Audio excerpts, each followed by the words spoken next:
Mommy, and today we'll be telling Kashy's birth story. So the reason why we chose to do a birth story is because a couple of moms asked me, you know, how long was my labor? Was it hard giving birth to Kashy? You know, what were some of the techniques that we used? So I just decided to kind of talk about it. So Kashy was born on April the 6th. He was 1 week late. 2 weeks before he arrived, we definitely had a scare. Just something weird and kind of grayish came out. So we really just weren't sure. Like, we're like, okay, you know, we don't even know what this is. So we did rush to the maternity ward. We were definitely one of those couples that gets super scared, goes prematurely. So they definitely sent us back home. So we pretty much wasted our Saturday doing that. And then Kashy did not come on time. So time passed, days passed. The doctor contacted us like, hey guys, come in.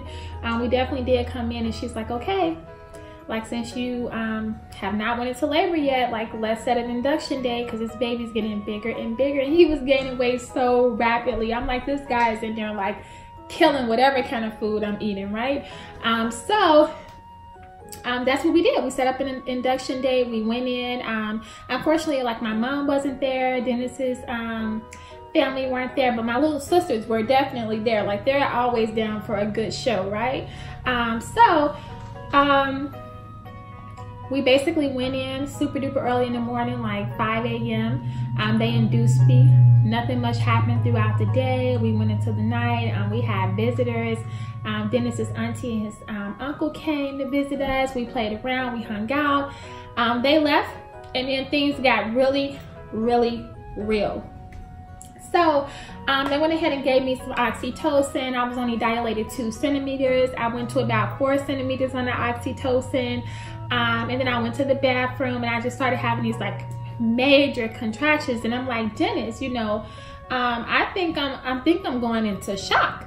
And then he's like cracking up, right? Because, like, I guess someone couldn't imagine like how you think you're going into shock, and this is just the beginning, right? I'm like, oh, my legs are shaking, I can't move, I feel like I'm about to black out, like I'm going into shock. So anyway, he takes me, we get back on the bed. I lay down for a little while, you know, drinking water, clear fluids, and they always give you water and clear fluids just in case you have to basically get a C-section, right? We're just in bed, and this whole time, like, my water didn't break. I had no bloody show, like nothing was happening. So hours later, I finally get bloody show, right? So I'm like, okay, it's on, like, it's happening, like, I got bloody show, it's on. So they come in and they're like, hey, you know, it's getting kind of late into, you know, having this baby. Are you gonna get an epidural or are you not? And I'm like, you know what, I wanted to do things natural. I don't even want to be here at this hospital. Like, we chose to kind of do a water birth, but the nearest water birthing center was in Wisconsin. So we're like, there's no way that we're going to be making it 1 hour and 30 minutes to 2 hours. And this baby's coming like whenever, you know, you don't have a clue when your baby's going to come. So how are you going to make it to a water birthing center? And Dennis just said, like, you know, doing it at our house was just totally out of the question because it's just so dangerous, right? Because you don't have all the machinery and all the equipment and all the medical staff on board in case anything goes wrong. So we just gave the baby his best chances and decided to do it at a hospital. So I'm like, epidural. Like, I'm definitely not one of those people that's like, oh, I'm gonna stick to my morals, all natural, that's just the way it's gonna be. But that is what I was shooting for.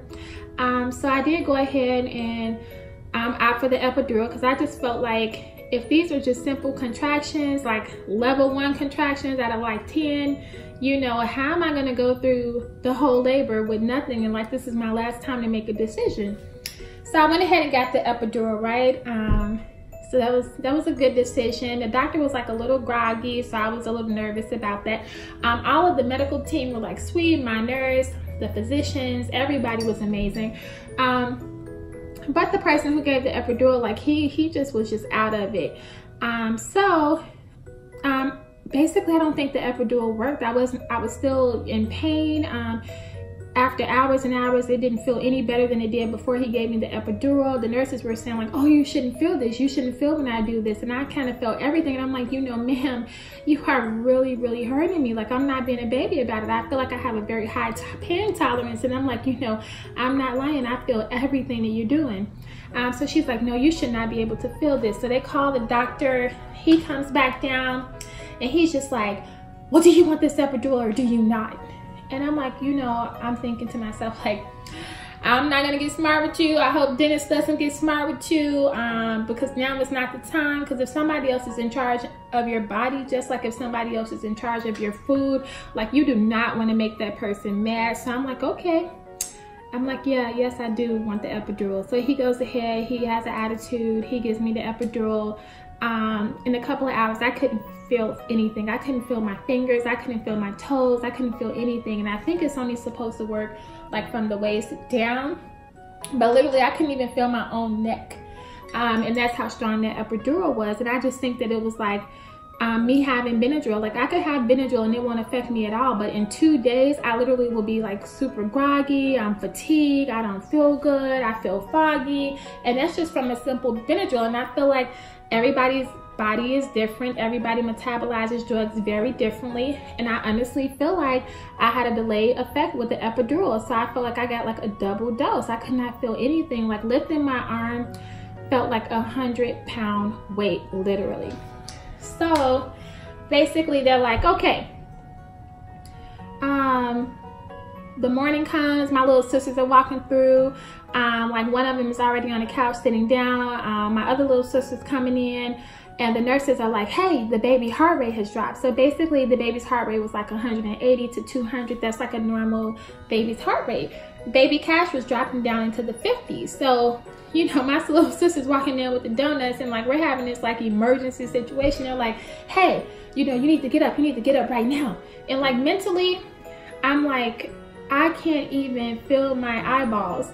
But I just feel like I'm a strong person, and mentally I was just like, hey, it doesn't matter if you can't feel, you can see. And I just looked down at my arms and I moved them like as quickly as I could, and I got down on my legs and I could not even feel the bed, but I could see my hands on the bed, and I literally just got in like a doggy style position and literally just waited until like the nurses told me what else to do to get this baby's heart rate back up. And they're like, okay, move on your side. So I like take my arms and I fling them and I move to my side, and they're like, okay, he's moving, move to your other side. And I like move to my other side. So they're basically trying to like twist the baby around in my body in order for him to like catch his breath, because I was having contractions, and I guess he was so big and the contractions were so hard, and they were just squeezing him and squeezing him.